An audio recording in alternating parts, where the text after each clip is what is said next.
Welcome to the 130th meeting of the Lexington Veterans Association.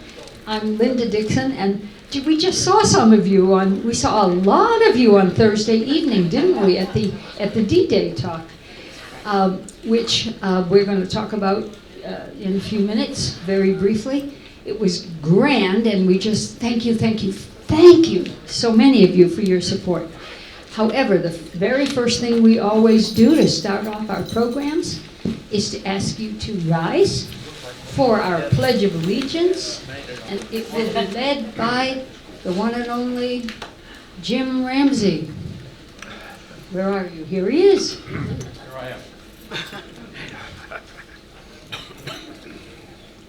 I pledge allegiance to the flag of the United States of America and to the republic for which it stands, one nation, under God, indivisible, with liberty and justice for all.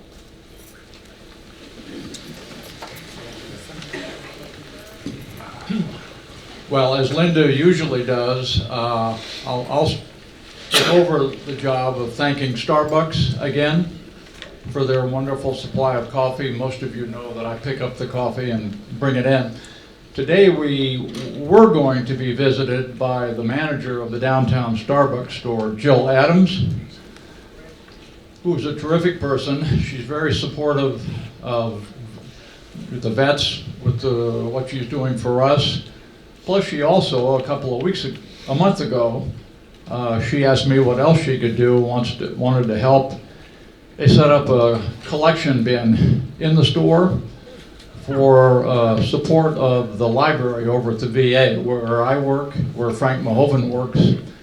And already there have been a ton of contributions from patrons of the store, books, magazines, movies, all kinds of stuff. So if you get to Starbucks, maybe bring something along with you to drop in the bin. Anyway, she got sick earlier today, and so she won't be with us. But we've extended an invitation to her to come and let us thank her in person at our first meeting on September 9th. So that's it. Thank you. Is there a collection at the Starbucks at the Old Friendlies? What's that? Is there a collection bin at the Old Friendlies? The collection bin, at least for now, is at the Starbucks on Mass. And it's been overflowing because that's the one I go to. Yeah, you've seen it. So I think they're going to do something else. She's the manager of that store and is kind of spearheading this. There may be some other stuff for veterans at the other store, but I don't think right now. Okay, thank you. Thanks.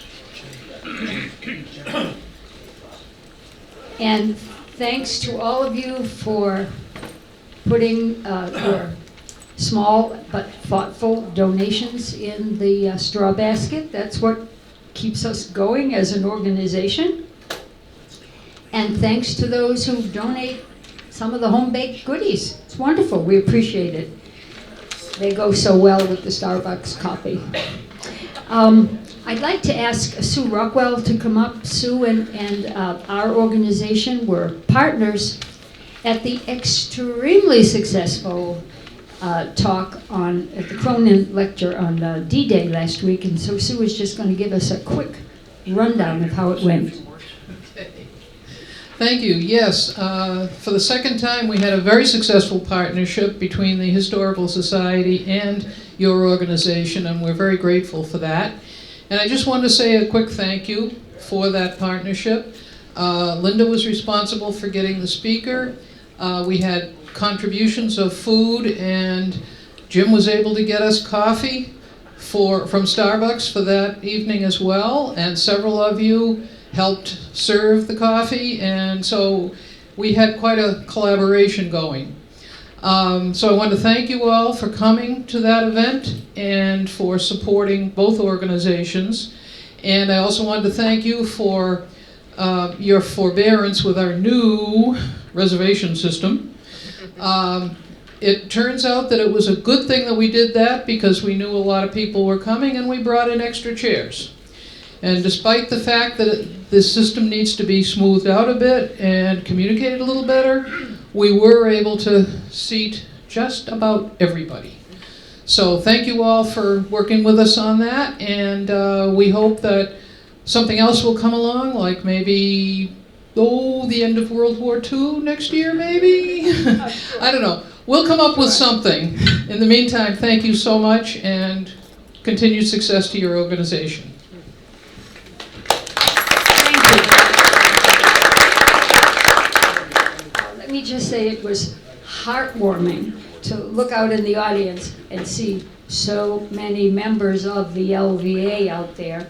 We had, I think, Sue, if I'm not mistaken, that may have been the best attended Cronin lecture on record, do you think? It could be. There were about 125 people. Yeah. I mean, if it wasn't the most well-attended, it was right up there. It was in the top 3. And another record we may have broken is more people stopped after the lecture to talk to the speaker. I mean, he didn't get out of there anytime soon. So anyway, thank you again for your support. It was great. Gresh Lattimore now has a quick report on the number of Lexington High School graduates who have entered the military service. We thought you'd be interested to know. There are quite a few. I'm sorry, were you just eating? She caught me mid-donut. Anyway, good news from Lexington High. I don't know how it happens, but it did. This year, there were 2 women who went off to the Air Force Academy in Colorado Springs. One young lady is going to the Naval Academy in Annapolis, and one is doing ROTC through the Army National Guard. And I'm still not clear. I think most of that was self-motivated. I'm working with the guidance folks at the high school, and let us say they're military tolerant and actually friendly. But this is not like being in the South where they open the doors for military recruiters. You gotta pound. But we'll do it, and you know, that was a magnificent. Who would guess? Who would guess? Last year there were only 3. 1 went into the Marines and 2 went into the Israeli Defense Force. So our side, but an ally, not direct. Yeah. So if you have a chance to encourage a young person to seek a military option, please do so. I think we're all of us who have served are the better for it. Thank you.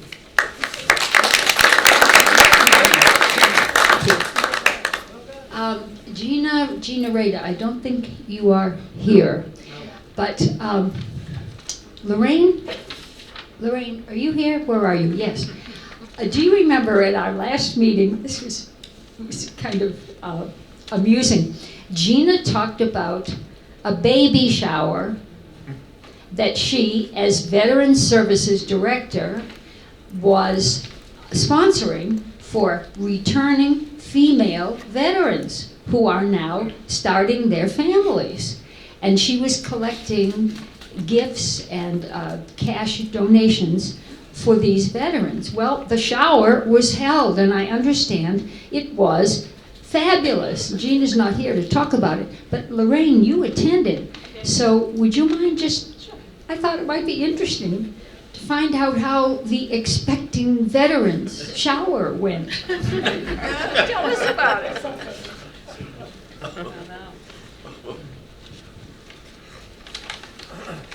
What I understand, there was about almost 40 people that were invited, 40 pregnant veterans. These were the veterans themselves, not spouses. And actually 14 responded, and with their children and their husbands. And we had the community center, and the kitchen was full. And the gifts, the donations were incredible. People walked out of there with car seats and strollers and high chairs, and the walls were just lined with gifts. So it was quite successful, and we're hoping, if they do it again next year, the word will get out, because the people that came this year, I don't think they had any idea what they were going to get. And we served food and everything, and I went down to help serve and set up, and I was really glad I did, because it was quite an experience, and it was just exciting seeing these families that were so appreciative. So anyway, it was a big success, and hopefully it will be an annual event.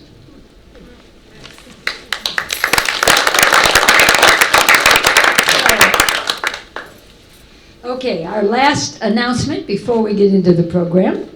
I would like to introduce Ed Turco, who will introduce a special guest. A year ago, we were fortunate enough to make the acquaintance of a Lexington High School senior who has now graduated. So she's an alumnus of Lexington High who agreed to work with us on our website.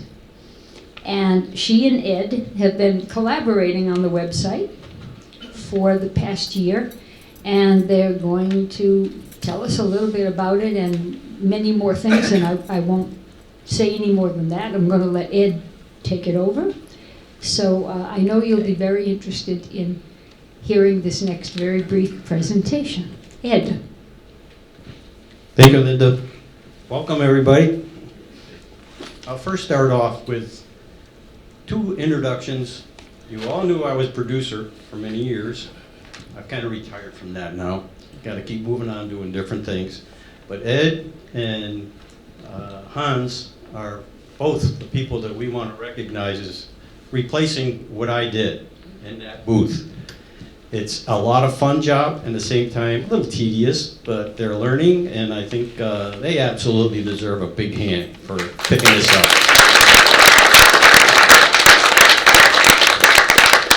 So as Linda said, to make it short, I'll just do the intro after that. This is Ainsley. You can come on up, Ainsley. Ainsley's a high school student that's graduating. Where are you headed on to? UC San Diego. Okay, going away from home, isn't she? Ainsley has spent many hours. I told her, you take our webpage as you see it today, as much as we might like it. I created it, but I said, we need to expand on it. We need to be able to do a lot of different things with the webpage that we're not able to do with the one that I created. It just can't be expanded. So what you're going to see here now is, this is her beginning of her first page. This picture was just taken last week at our executive meeting of all the people here, and she and I were just talking, and we probably could put the subtitles of names that go with the faces so everybody get to know who everybody is long term. So right over to your computer and let's start talking. This is the actual web page as she's created it. So if you got a question, raise your hand, but we want to kind of zip through it so we don't want to spend a lot of time on it.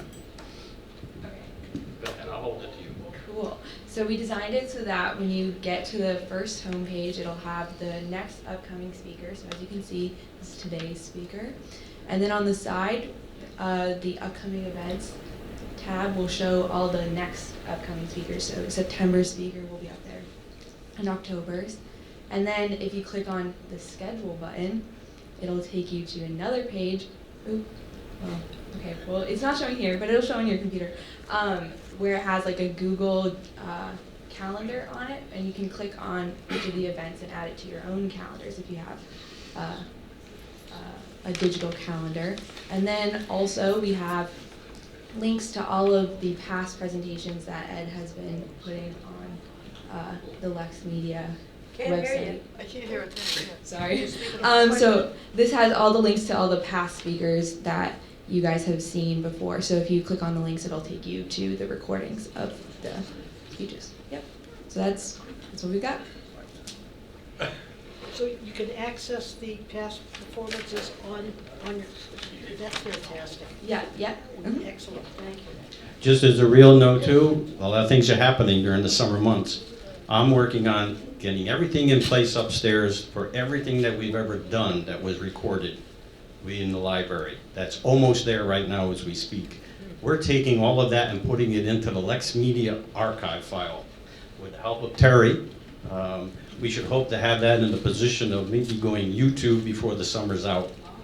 So we will no longer be pushing the DVDs. We'll now be saying, you can now find it on the internet, any time of the day, 365 days a year, anywhere in the United States.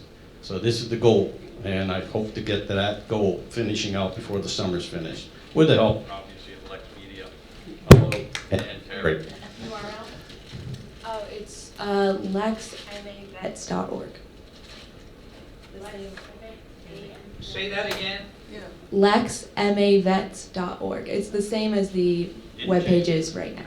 Or you can just Google it. Yeah. Correct. questions? You can talk with AG a little later if you want. Thank you very much.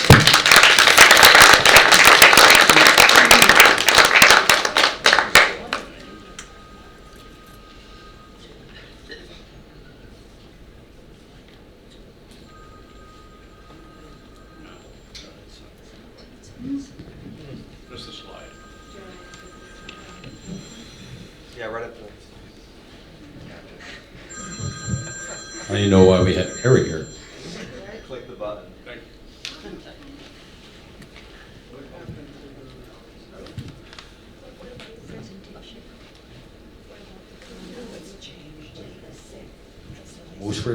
Almost forgot.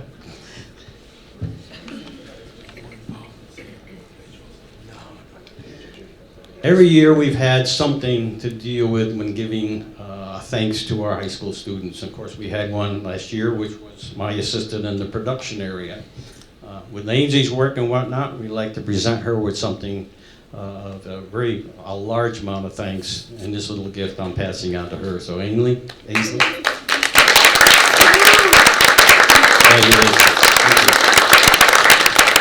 Way to go. Ainsley, it's been a pleasure. Good luck in UC San Diego. We'll think of you when you're sailing out on the bay. Okay, now let's get to our speaker. First,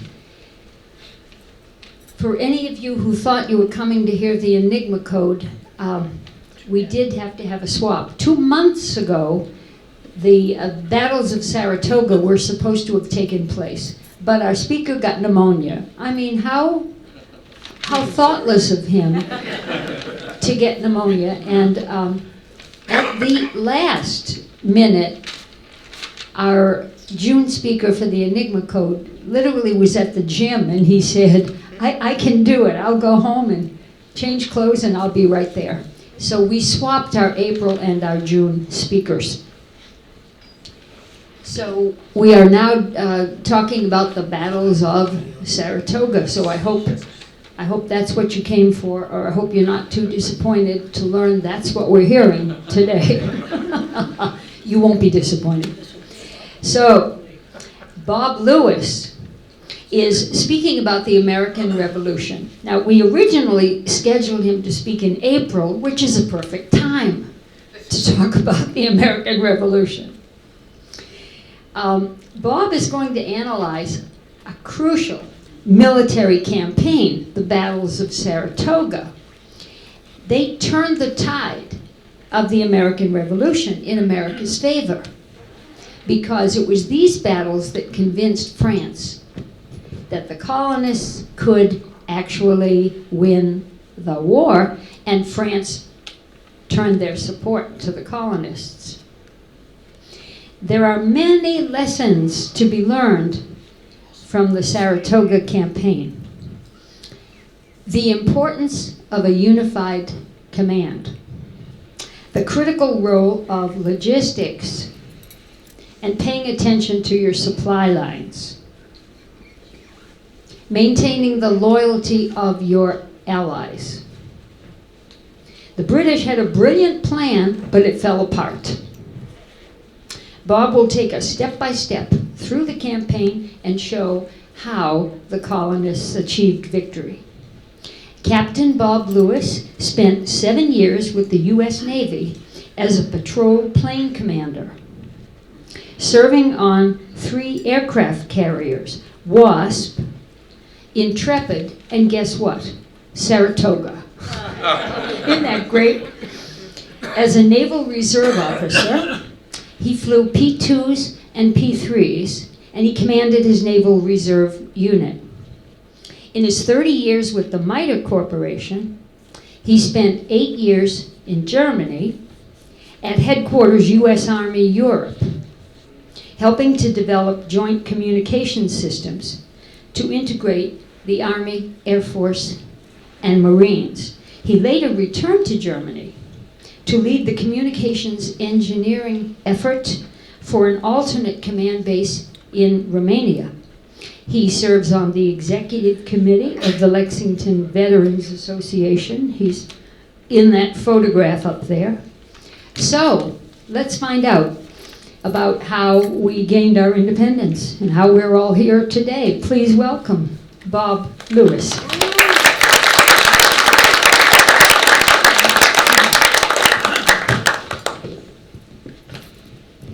Thanks, Linda.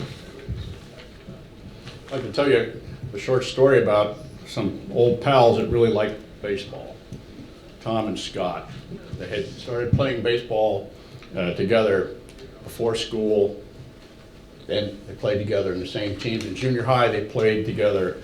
In high school, they played together baseball in college, and then they played together in the senior leagues after college. They just really loved it. They played until they could no longer play because they were too old. They're now in their late 90s. Scott has got a terminal illness. He doesn't have long to live. And he says to his friend Tom, he says, I got that wrong. Scott's the one with terminal illness. Tom says to Scott, who's got the terminal illness, Scott, when you get to heaven, please see if you can get a message back to me about baseball in heaven. I really would like to know if there's going to be baseball in heaven. Scott says, sure, when I get to heaven, I'll see if I can get a message back to you about baseball in heaven. Shortly thereafter, Scott passes away. 3 months later, late at night, Tom's sound asleep. It's dark. He hears this big bang, a big flash of light, and a familiar voice. Tom, it's me, Scott, and I've got some really great news and some not so great news for you. First, there is baseball in heaven, and it's fantastic. All the guys are here. We're all young. The weather's perfect, baseball weather. The diamonds are perfect. The referees have up-to-date prescriptions on their sunglasses, and it couldn't be better. We play every day. So Tom says, okay, now I hear that there's baseball in heaven. You're all young. You play every day. The weather's perfect. What's the downside here? You're on the pitching rotation for next Tuesday.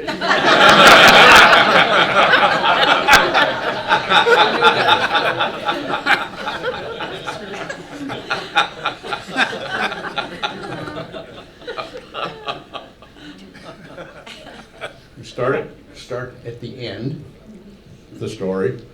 Then we're going to go 4 years in the future to see some of the impact of the victory at Saratoga. And then we'll come back to go through the battles. Then you can see actually what happened. So, General Burgoyne, under a white flag of truce, and with courtly grace, General Burgoyne raises his hat and says to General Horatio Gates, the fortune of war, General Gates, have made me your prisoner. And General Horatio Gates, who was the commanding general for the American forces, he also says with equal formality, I shall always be ready to bear testimony that it was not your Excellency's fault that you lost. So, a little bit of background here for the Saratoga campaign, sometimes called the Wilderness War of 1777, the American Revolution, is the fact that years before, during the French and Indian War, the French had lost a great deal of territory and a great deal of prestige to Britain during the French and Indian War, and they hadn't forgotten it, either side. The Brits knew the French wanted their territory back, their prestige back, and the French were eager to see if they could, in fact, impose that. So, here is what happened this is the Treaty of Paris results, post-French and Indian War. You can see all the pink had been French, so it was lost during the French and Indian War, and Spanish Florida, because Spain had been a partner to the French during that war. They lost Spanish Florida, and Britain picked it up. So, the French lost all territory east of the Mississippi River, and as I said, they also lost French into Spanish Florida. So what were the lasting effects? The British incurred a significant debt, of course, from this war, and they tried to charge the colonists for it. Remember that fact we dumped out a bunch of tea because they wanted to tax the tea in the Boston Harbor. The colonists resisted paying that debt. The French remained eager to regain their lost territory, and the British said to themselves internally, the King, Lord North, the Prime Minister, and the Secretary for Colonies, a guy named Lord St. Germain, they were all agreeing that we have to have quick victories here to impress upon not just the colonists, the Patriots, but also the French, that we're going to win this and they shouldn't come into this against us. So quick victories is what they were looking for. So now we're going to jump forward 4 years. The British had kind of given up on the rebellious northern colonies, Massachusetts, for example, New York. And they were moving most of their forces down to the south, down to Virginia, in that area. So the question is, who were the belligerents in the greatest sea battle in the American Revolution? Where did it take place? How many American ships were involved? Why was this sea battle important to our future? Where did it take place and why and when? 1781, big win. Anybody know anything about this? Good. It's kind of surprising because there weren't any American ships involved. No American ships at all. So, talk briefly about the siege of Yorktown, which is 4 years in the future after the surrender of Saratoga in 1777. The impact of the Saratoga victory on the siege of Yorktown. Where's Yorktown? Yorktown's here. Here's the Chesapeake Bay, and here's the Atlantic Ocean. The British General Cornwallis had been ordered to move his troops down here by the commander up in New York City to prepare a port for the British fleet. And Yorktown was already a deep water port. He hunted around for a while looking for the good port. He selected Yorktown. Washington heard that a French fleet was coming from the Caribbean up to the Chesapeake, so he moved his forces secretly down around behind this route here, behind the British, and kind of penned them in Yorktown.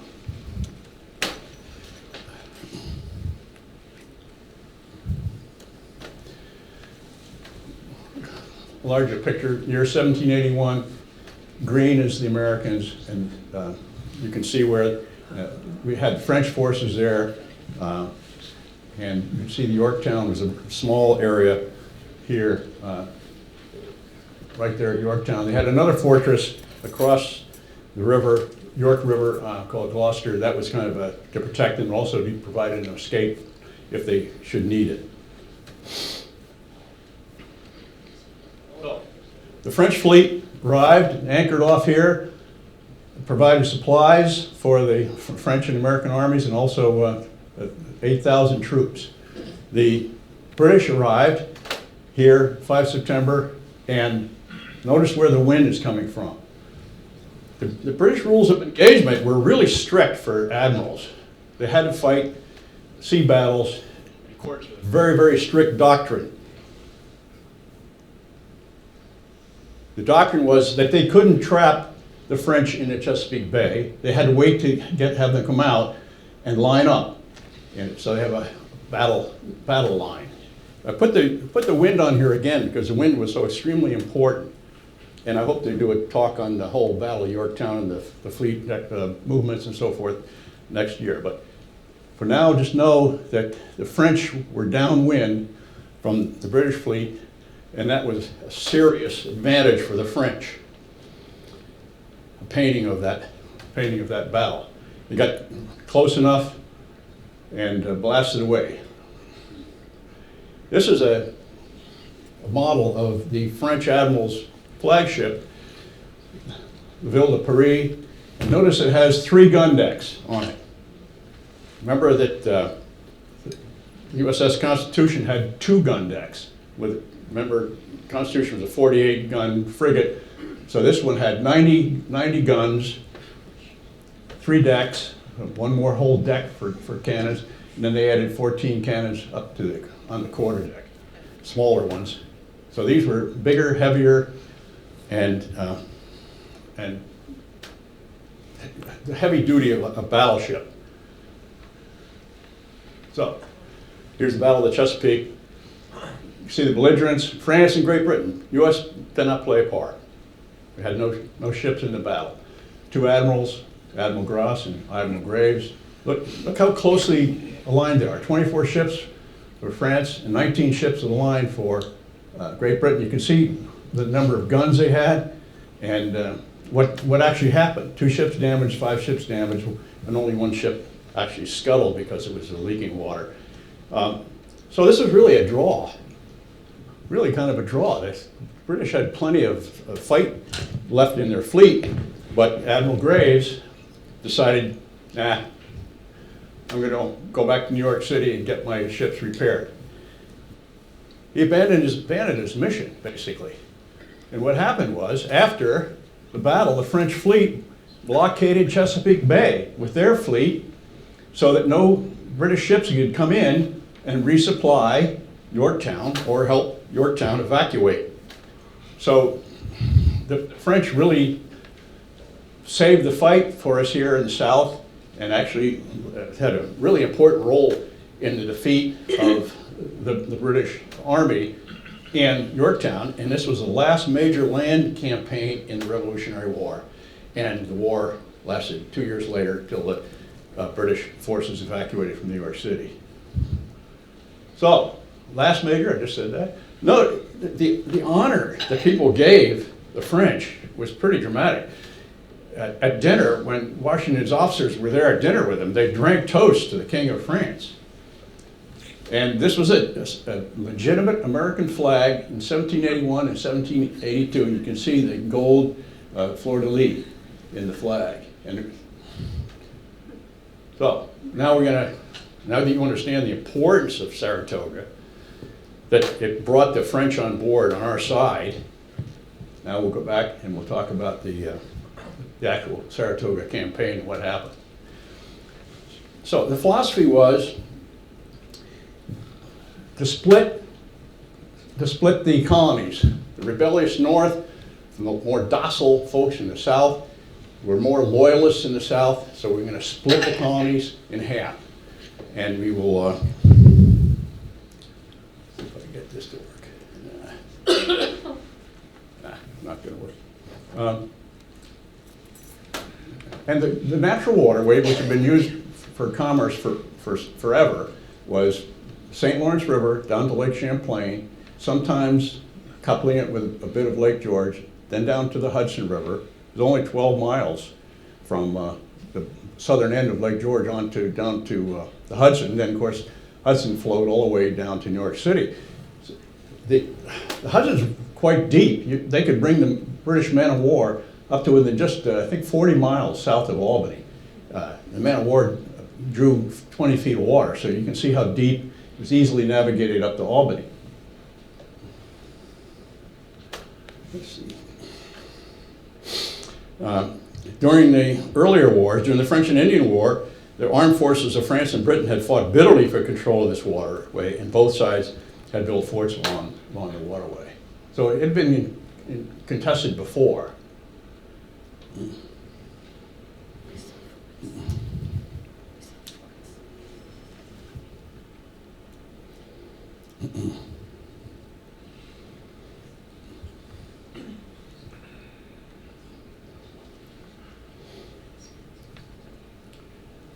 Another view of the same thing. See the Mohawk River? That's where the Erie Canal went in later, and it was a good route from Lake Ontario in the west over towards Albany, and Mohawk dumps into the Hudson River, so it was a very convenient waterway. And the other waterway, the Champlain Hudson River waterway was key. So, King George, he was afraid that if the rebellion wasn't squashed quickly, that it might spread liberty to other colonies. And of course, Burgoyne had been at Bunker Hill, so he knew Boston. He had been up to Quebec he had made one of the original efforts to move down Lake Champlain had been met by Benedict Arnold, who had built a flotilla of little warships back in 1776. And so that expedition had failed, and they had returned back to Montreal, Quebec for the winter. But he was well known, and he was instrumental in moving troops across the Atlantic Ocean to relieve Quebec City when it was under siege by the Continental Army. And he got the king's ear. So he returned to England and submitted to the Secretary for the Colonies, Germain, and then Lord North, and they spoke to King George about a plan for conduct the war using troops from Canada moving south to split the colonies in half. His reasoning seemed clear and compelling, said the king. The plan was that the bulk of the British Army of Canada would move toward and capture Albany, and thus the Hudson Valley, and be joined at Albany by General Howe. The master plan: we're going south to Albany, General Howe north from New York City, and another general by the name of St. Leger coming up to St. Lawrence, across a little bit of Lake Ontario, and then down the Mohawk River Valley. The line for St. Leger is dotted. That was the plan. He didn't accomplish that mission. That's why I put it in dotted. So we had rebuilt, we had converging three-prong attack from three directions to meet at Albany, thus seizing control, cutting New England off from the less rebellious colonies. King George said, that makes sense.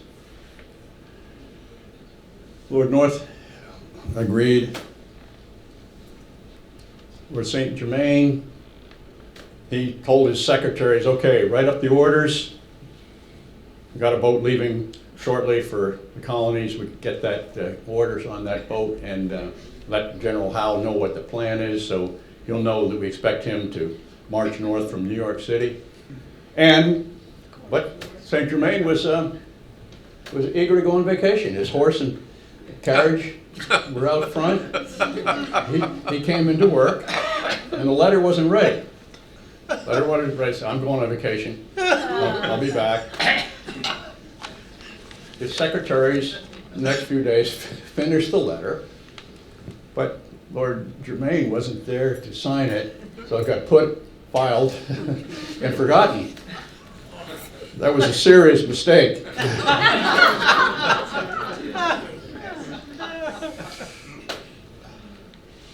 So, one factor here was that Britain faced a shortage of soldiers at this time because the war was not popular in America. They weren't willing to pay their soldiers enough.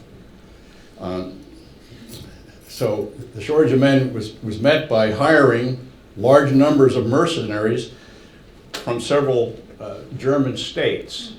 Germany was split up into little princedoms at the time, and so the prince was eager to make some money, and he could give the king, or loan maybe, the King of England some soldiers and get reimbursed for that. So this is a Hessian. They're called Hessians because a lot of them were from one of the principalities called Hesse. Fusilier. They like big hats. It made them look larger. So, how many men? 18,500 men. They were from Brunswick. They're from Hesse-Kassel. And the Prince of Waldeck also provides 750 men. This is a dragoon.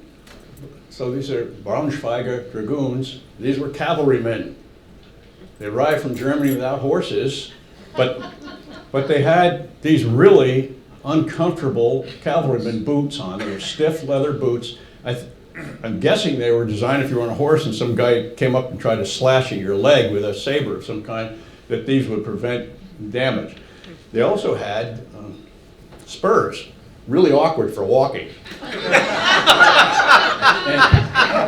and he carried this huge sword. The sword weighed 9 pounds, the sword by itself. So these poor guys arrived, and why the British didn't make arrangements to buy horses, I haven't read anywhere what the explanation was. They didn't provide them in horses when they got to Montreal. So they had to walk. Now this is a grenadier, just to show you another uniform. Grenadiers were big men, and they wore the big hat, again, to make them look larger. Grenadiers, because they used to, traditionally, in years before this, not today, not 1777, they carried and threw grenades. So they're big, powerful men, so they could throw this iron grenade. Must have been pretty tricky, because it had a fuse, and you had to light the grenade, and then throw it, hope it wouldn't be thrown back. So they still had the satchel, they still had the satchel for the grenades, but they were no longer carrying grenades, but they were still called grenadiers. So, the plan had several serious flaws. One, the word from to how never arrived. The other was, this was all wilderness area. Coordinating such a plan over such huge areas of wilderness was really, really difficult, and perhaps impossible. You never knew how long it was going to take some guy to go up to the St. Lawrence, and who knows what the weather was going to be like. Supply problems were overwhelming because supply was from up here in Canada all the way down to Albany. And the supply route was easily attacked, and was attacked. And as I mentioned, Howe's cooperation was never ensured. Matter of fact, Howe decided that he would attack not north, but towards Philadelphia, where the Continental Congress was, and was the capital city, and was also the second largest city in the British Kingdom at the time, second to London. And the European thinking was, you attack the capital city of your enemy, his army is going to show up to defend the capital city, so now you get to fight the army, and you get to grasp the capital city. Traditional European thinking, but Washington did not go for it. Washington kind of ducked out. Continental Congress ducked out the back, and so they ended up with Philadelphia. So Fort Ticonderoga was the first major battle along the route. You can see Fort Ticonderoga on there. On July 6th. What happened to Fort Ticonderoga? What do you know about Fort Ticonderoga? It's on a narrowing portion of Lake Champlain. Lake Champlain still continues significantly further down to the south there. But it was kind of a place where if you had some cannons, you could basically stop movement of ships up and down with the fort in that place. And there was, in fact, a boom. This was in American hands at the time. There was a boom across the river, a really heavy chain held up by pontoon boats. And the idea was, if you tried to get a boat through there, we'd get caught on the chain, the boom, and then you could blast away at it if it was an enemy. You had plenty of time to work out your fire solution problem. And then there was also a pontoon bridge across there for moving from Mount Independence, which you see down there on the right-hand side, between that fort and Fort Ticonderoga. So here's what it looks like today.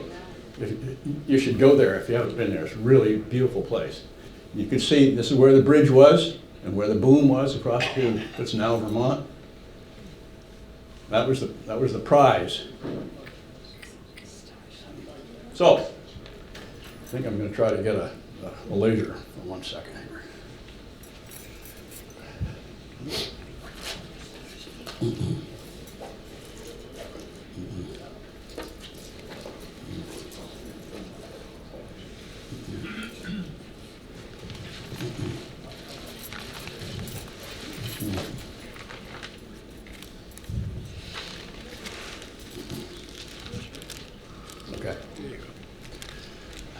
So this is the exit river from Lake George. This is the drain river from Lake George. Here's Fort Ticonderoga.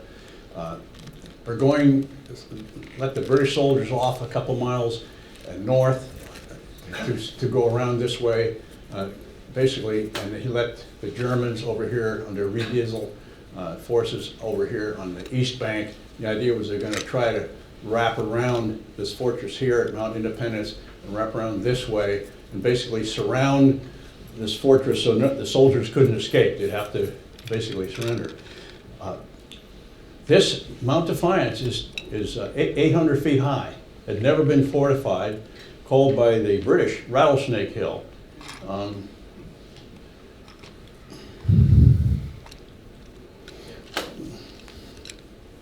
Yeah.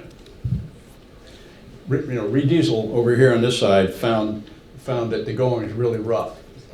And he slowed him down quite a bit. Here's the bridge and the boom here, and this elevation here on Mount Defiance, they decided to see if they could, I'm talking about the British, bring some cannons up here, and they worked hard at it and they were successful. And that's what it looks like today. There's Fort Ticonderoga here, Vermont over here, Fort Independence over here. The Americans had actually tried shooting cannons up here, and they determined that, in fact, you could hit the top of the hill with a cannon from down here. So obviously this is higher ground. You can shoot down, and they could even hit ships here, or they could hit Fort Independence from up here. So it was a real error not to have already fortified this. And the Americans realized that, first off, they were severely outnumbered here at Ticonderoga, and now they saw that the British had the high ground and had actually moved cannons up there. So late at night,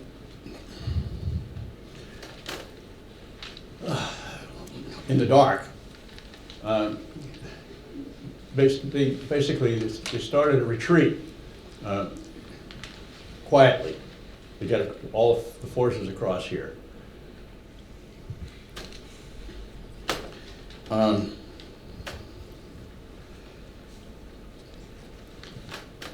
So St. Clair, General St. Clair was the American general, and he moved his forces across here, put as many as he could into all the boats that he had here, the wounded and the sick, and they started heading south down towards Keansboro. The rest of his army was going to be basically marching down to Keansboro by way of a town called Hubbardton. Grape shot. Grape shot is, basically think of this as a cannonball that comes apart. And that's the purpose of it. This is put down in the cannon and then shot out of the cannon when it comes apart. And it's not good against fortress walls, but it's great against personnel, humans, because it works same kind of principle as a shotgun, just scatters. Yeah. No. So about 500 sick and wounded. They went with Colonel Pierce down by boat, and St. Clair went across the bridge by foot with 2,400 soldiers. They were trying to do this secretly, but the general here in charge of Mount Independence,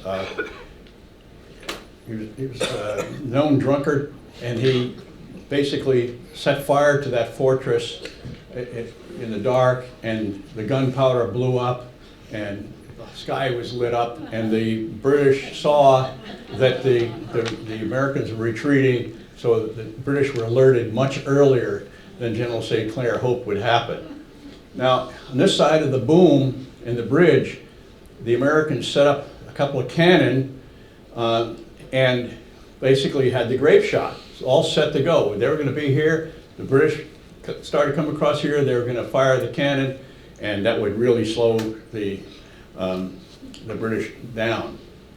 So there were 4 Americans and against the British crossing the bridge. They didn't want to blow the bridge because they wanted to, there might be some stragglers that they wanted to come across. It was chaos, as you can imagine. That was the order. We're not going to blow the bridge, we're not going to blow the boom. However, the four soldiers here, they were all set up with cannons, with grape shot, with plenty of gunpowder, but they found a case of Madeira wine. So when the British came across the bridge, they found these guys were sound asleep. So of course this gave the Brits a real, basically, they were hoping it would, General St. Clair was hoping it would take a long time for the Brits to really get organized and come after them, but basically they came after them very quickly. Burgoyne, of course, also had boats. Keep in mind that he had boats. And so he very quickly blew the boom so he could get his boats and load up the men at Ticonderoga, the fort, after they captured it and released all the British prisoners in the dungeon.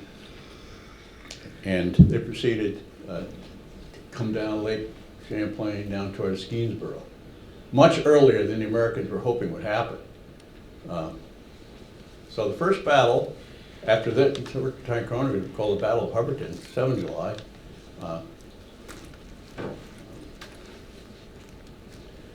The idea was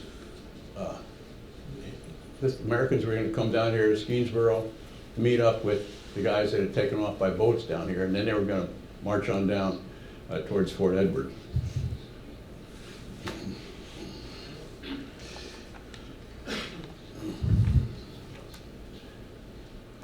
British forces, moving quickly, because they wanted to end this, they wanted to get all of the rear guard, the retreating American force, they wanted to capture them and get into a good battle with them.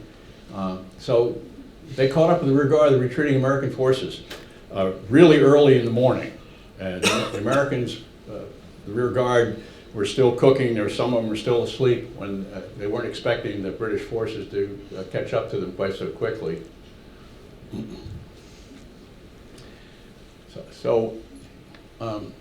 But the Americans quickly formed up lines and basically had an effective counterattack. You can see Seth Warner of the Green Mountain Boys had 3 positions here on this particular chart. They were actually almost succeeded in flanking the British left flank here, and when the Germans, Riedisel showed up at the request of General Fraser, he sent word to Riedisel, hey, come along quickly, move as quickly as you can. And so basically then the Americans scattered back towards Bennington, Manchester. However, this battle didn't go really well for the British. They were quite unhappy with the outcome, and so that was the end of the effort to chase down Fraser's men. Here's the Americans behind the stone wall, waiting for the British and shooting at the British. Here was the actual number of belligerents. So Simon Fraser had over 1,000 men, a bunch of Canadians, loyalists, and a bunch of Hessians. So this is not the Nathan Hale we think about. 230 Americans captured here, taken back into Ticonderoga, and put in a prisoner of war camp along Lake George. And then later, a group of Americans in an audacious raid released these prisoners. The Americans just walked down the road in formation. So the sentries at the prisoner of war camp said, well, they look like they belong here. They must belong here. And in fact, they were not. So it's audacious, just incredible.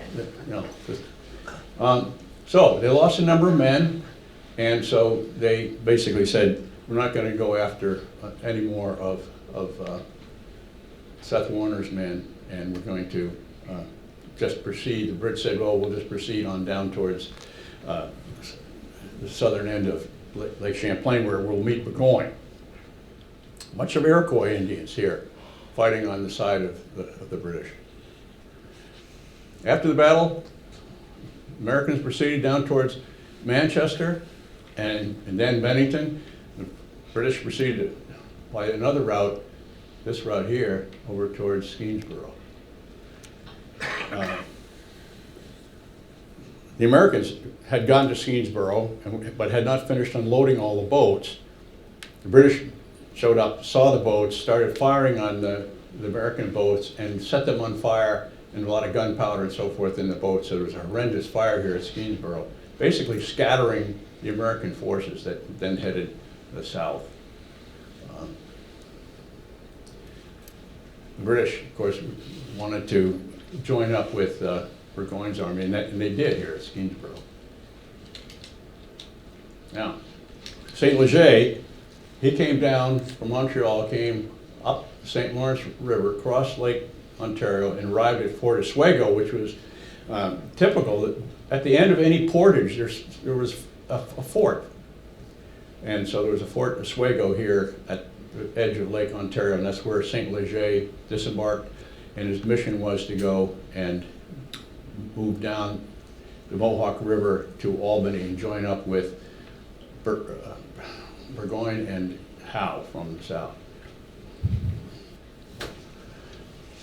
So it's going to move along the creek and then across this lake to Fort Stanwix, later named Fort Schuyler after General Schuyler, who was a Northern Continental Army commander. So Chief Brant and 1,000 Iroquois warriors joined here, including a group of Brant's Mohawk warriors. The Iroquois Confederacy, some people say it was the first true democracy in the United States. So this was the movement here from Fort Oswego down towards Stanwix, St. Leger and the Indian under Chief Brant.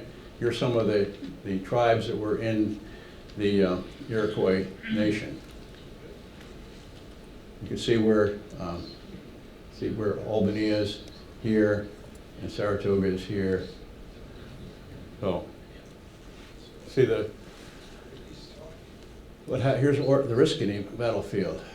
So, Fort Stanwix, the intelligence that General St. Leger had, the British, led him to believe that this fort was a ruin and manned by only 60 men. But it's quite a fort, and it's a museum today. You can see it was well structured, had a dry moat here. There's these obstacles that stick out from the wall. It would make climbing that wall really difficult, especially when folks up here are shooting at you. But in fact, it had been recently renovated by Colonel Gansevoort, and now had a garrison of 550 men inside. So St. Leger parades his troops and his Indians by the fort, a lot of war whooping. However, Colonel Gansevoort rejected the offer to surrender, and then St. Leger put the fort under siege. In other words, he surrounded it, set up camps for his loyalists and his Indians. See the obstacles here? You can imagine running across, this is a dry moat here, this is a hill. You're struggling up here with your musket and your tomahawk, and then you come up here and you try to climb this and get over this, and meanwhile the guys up here are shooting away at you. So who was Chief Brant? He was a Mohawk chief, and of the Iroquois Confederacy, and they had joined forces with Great Britain. Another painting of Chief Brant, he did go meet King George, and so this is a court painter. So now, while keeping the fort under siege, St. Leger, the British general, receives word that a relief force is coming from the east. So he doesn't want to be caught in between Fort Stanwix and a relief force coming towards him from the other direction, up to the Mohawk Valley. So he organizes an ambush. This ambush became known as the Battle of Oriskany, one of the Saratoga battles. St. Leger moves out some of his men to form up on either side of a ravine that the relief force was going to have to come through. These were regiments from called Tyrone County, and they were under our General Herkimer. Here's Fort Stanwix back here, and here we had the Indian in the Loyalist camp. So this group here was formed up, the Red Nord, were formed up by Loyalists and Indians. No British regular troops. There were some Jaegers, the light German infantry troops. So they ran into the ambush. There was a ferocious ambush. Some people say the bloodiest battle of the Revolutionary War. And here is General Herkimer.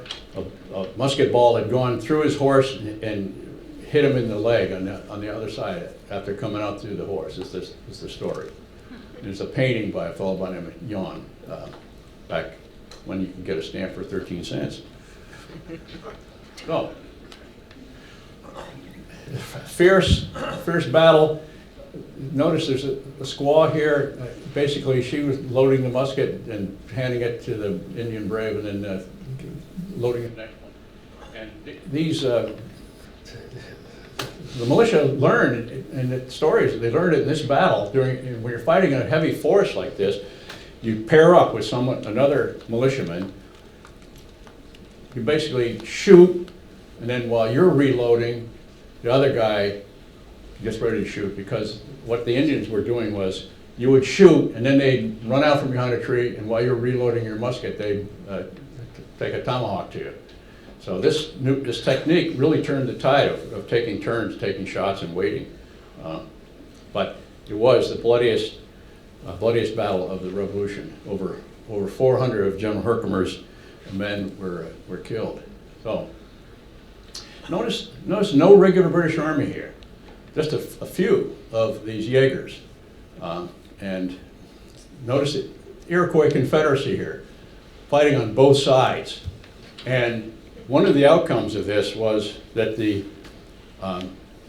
Iroquois Confederacy, which is basically they had agreed not to fight each other. They ended up here in this day fighting each other. So this was a dual civil war happening here on the woods of Oriskany. The British against the Americans, that was one of the civil wars. The other civil war was the Oneida Confederacy, the Iroquois Confederacy, basically ending that because the Indians were fighting each other. So, here Herkimer requested some troops, and so Gansevoort back at Fort Stanwix, he's dispatched a bunch of men, but on their way to help out, the men came upon and raided the Loyalist and Indian camps and stole all their tents, all their blankets, all their brass cooking kettles and so forth. And when the Loyalists and the Indians engaged in this battle, learned of this raid on their camp, they basically said, nah, this is bad. First off, we've lost so many chiefs of our tribes, and we're not getting any good loot, and we're fighting each other. So basically, the Indians said no. So here are the Indians, disheartened by the bloody battle, became impatient with the paucity of loot, prisoners, and they said, let's go home. And so they left, 1,000 Indians left, and so St. Leger also abandoned his siege of Fort Stanwix and made his way back to Canada.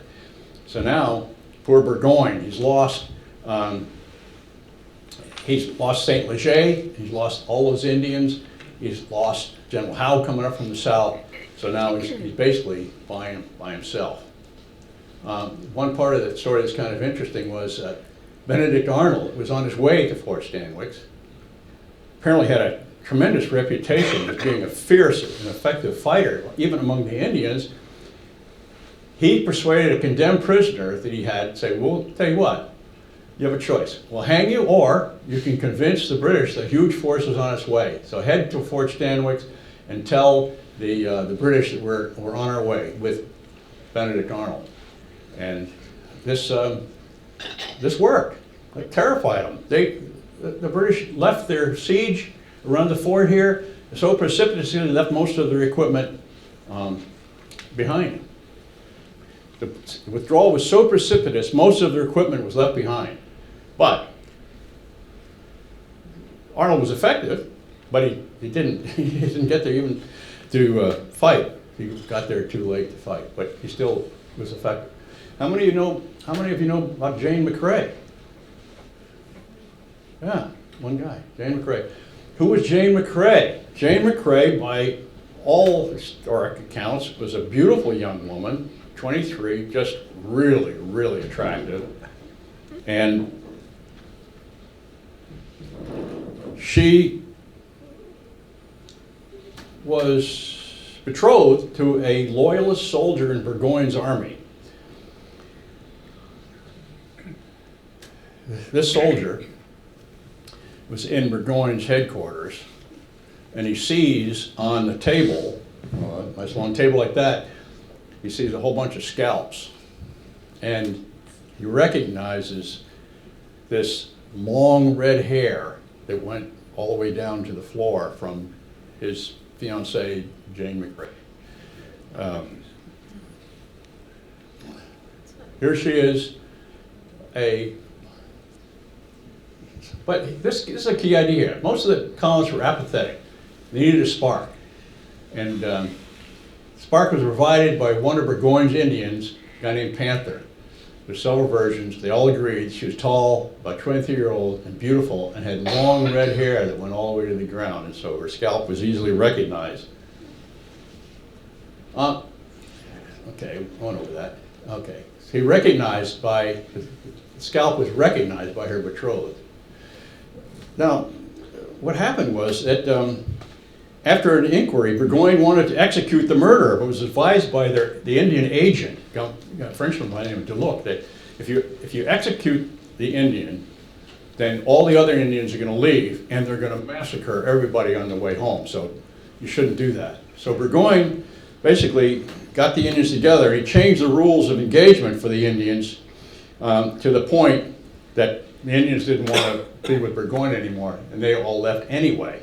So what had the same effect if he had in fact executed Panther for scalping and murdering Jane McCrae. Now, the publicity, of course, was terrible on this because the publicity went all over the colonies and even went back to Parliament in England. And people said, my goodness, British Army can't even protect the betrothed of their own men. How are they going to protect us here in the wilderness from these barbaric acts? So farmers and merchants and sailors and everybody picked up their musket and headed towards Albany to fight on militia. And so the militia ranks swelled to 21,000 men because, to a large extent, because of the Jane McCrae story. Burgoyne failed to avenge the girl's death and roused the indignation of the colonists who declared that even the betrothed wife of a British soldier was not safe. So, that's the story of Oriskany and the story of Jane McCrae. Now, Battle of Bennington, another one of the battles in Saratoga.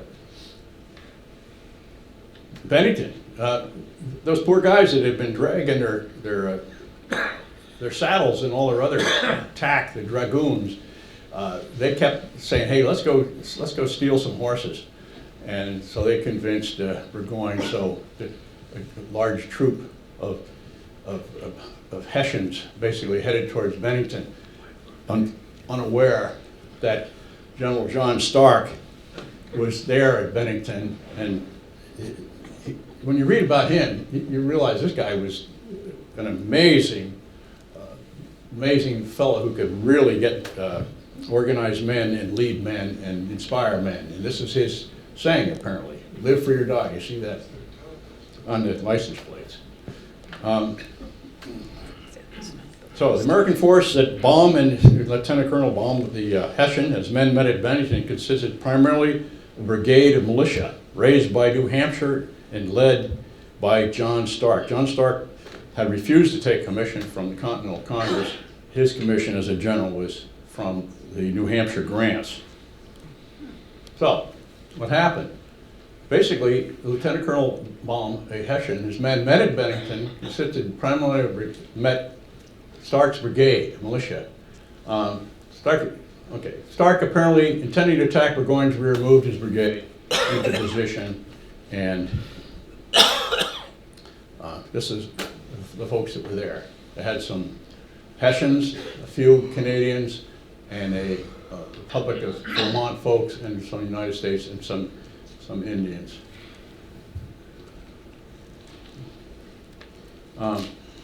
Baum got up here in a really good defensive position, but Stark sent some of his men around the back and basically killed Baum and killed a large number of Baum's soldiers and captured a whole bunch more.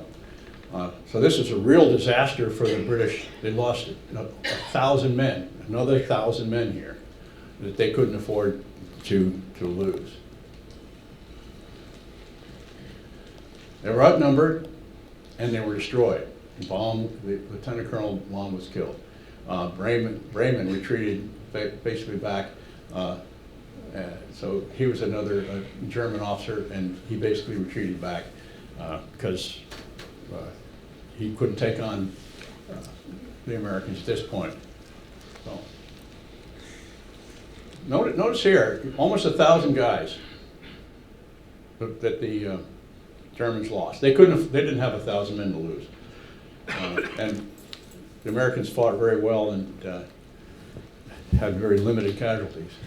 So here's Bennington. This may be Stark. The quest, of course, was for supplies, oxen, horses, provisions, and they went home empty-handed. So here it is again, 1,000 men, and most of his Native Americans abandoned him, and so he didn't get the supplies, and all factors that contributed to Burgoyne's later defeat. Now, notice that this interesting thing here was the fact that the European armies, when they were marching around Europe, basically they didn't worry about armed civilians shooting back at them. If they came into a village and needed a pig, they just took the pig, or took the horse, or took the ox, or took whatever provisions. They weren't worried about this. However, the Americans in the wilderness, they were used to hardship. They had very meager anything, right? They had very meager food supply. Maybe one musket, maybe one extra musket bag of musket balls or flints, but they couldn't afford to give up any of these, so they fought for them. They're good fighters because they lived every day in the wilderness, and they were constantly under threat from Indians and groups of loyalists who were posing as working for the Brits, but they were really on their own. They were basically raiding marauder bandits. And they also had very large, noisy attack dogs, so that they were alerted when someone came by and was trying to take their pig home with them. Very, very different. There was a time when General Washington was saying, "My men are starving. We're at Valley Forge. We need food." And so a congressman, a Continental Congressman, said, "Well, you got an army. Why don't you go into the fields and raid the farms and take whatever food you need?" And Washington said, "No, because that's not the way to win the hearts and minds of your countrymen, by stealing their provisions from them that they need to survive the winter." Well, here's Burgoyne at Saratoga.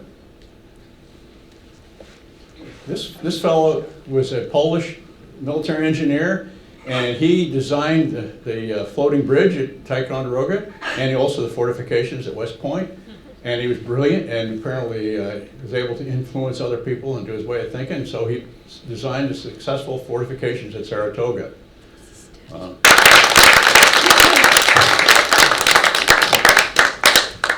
Questions for Bob?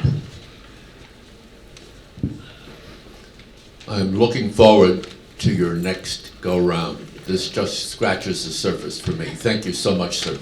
You're very welcome. But thank my wife. She forced me away. Says, okay, you can tell stories rather than mowing the lawn. And thanks to Jim Ramsey, who was in the audience for me a couple of weeks ago to help me make sure this thing flowed. Any other questions? Bill? Did you Yeah, I have don't have a one? question, but comment. Bob, in Stacy Schiff's book, A Great Improvisation, she kind of makes the case that about 80% of the arms and armaments used by American forces at Saratoga were provided by the French. So they were supporting us pretty thoroughly by clandestine means. That's interesting. I think most families had their own musket. You knew that. They needed the musket for their own hunting purposes. You want to make a comment? No, just as interesting of the two surrenders of entire armies in the Revolutionary British armies, both at Saratoga and at Yorktown. The French at Yorktown, as you explained, the French fleets, French, 4 French regiments, French sailors, but at Saratoga, as you just explained, it was the armaments, the cannons, the muskets, the munitions, the tents, and even the uniforms were supplied secretly by the French. So at both of those defeats of entire British armies, it was the French that were important.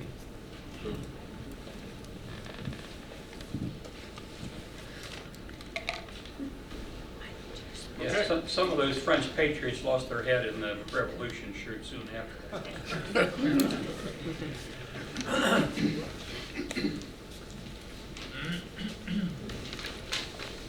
Okay. No more questions.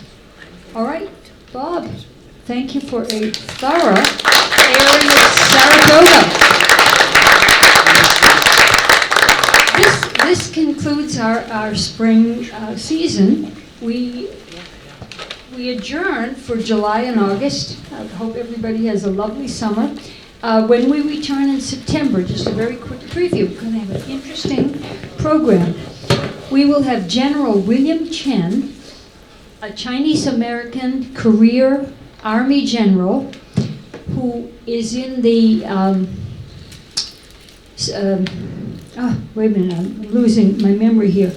He was in radar, and during Operation Desert Storm, he was in control of the of our rockets and our radar system during that. Meanwhile, he's going to talk about his very interesting military career, but he's going to talk about his father's career. His father and ancestors were part of the wave of Chinese immigrants who came to work on the railroad. His father worked on the railroad as a young man, put himself through the University of Michigan, always wanted to fly, and in the early part of the 20th century, wanted to join the armed forces so he could fly, but they wouldn't accept him. So he paid his own way and learned how to fly aircraft. Now it's in the 30s. The war is brewing. He goes over to China and starts to fly with General Claire Chennault's Flying Tigers, which he does for the duration of the war, comes back and spends the rest of his career in aviation. So these two generations of military men and Chinese Americans who have a whole cultural story to tell will have a very interesting story, and it will be a great way to start off our fall. Have a wonderful summer. See you in September.